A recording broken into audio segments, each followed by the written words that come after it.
Hi mga kailason, so for today's video is manglaag ta kuyog ang akong mga Jinakids!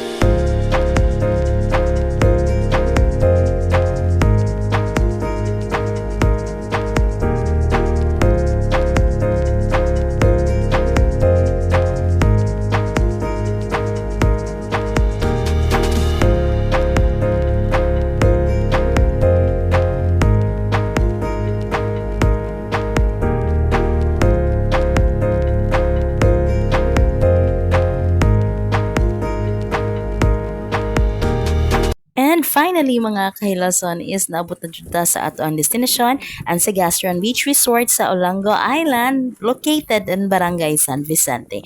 Very nice kaayo ilahang kuan mga kahilason no, na ay restaurant, na apoy big pool, na ay pool sad sa atubangan, yan apoy pool para sa mga bata, duha ka buok, and very nice and relaxing mga kahilason.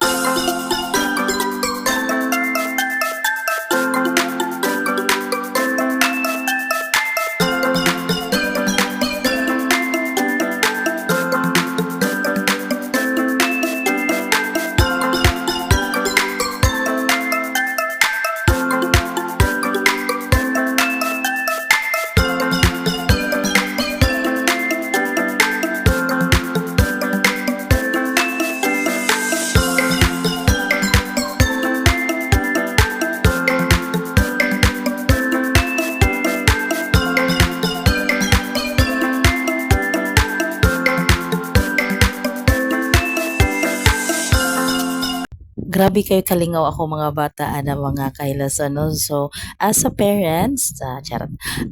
Kinahanglan jud nato gahinan og oras ang ato mga bata kay sa panahon karon bitaw mga kailason no. Some of the kids are need guidance. Charot. O usa pod mga kailason dili ra kayo ang panahon do kanang inani pa na sila noon ning sunod sa mga pila ka adlaw na mo na mga dalagag ulitaw na.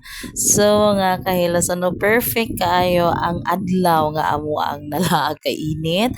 Nya kanang basta ay nindot kaayo siya and banding na pod, and that's the time na humana na jud in town og kaligo ako mga bata og padulong nami ana sa ilahang parking area. So as you can see mga kahilason no, na ay mga kanang mga unsay tawag na kanang pwede ka makastay diha ba, na ay mga rooms nga ilahang gina-offer sa mga guests para kung gusto sila mag-overnight, mag-overstay, so ana sila diha. So nindot kay siya mga kahilason no, kay dako kayo iyahang grounds, friendly kay siya sa mga bata, na dako kay nga court, pwede ka mag-badminton diha, magunsa ka diha, mag-volleyball. Very nice and very accommodating kaayo sila mga kahilason. Onya friendly sad kaayo ilang mga staff no mga kahilason, and that's it for today's video. Bye.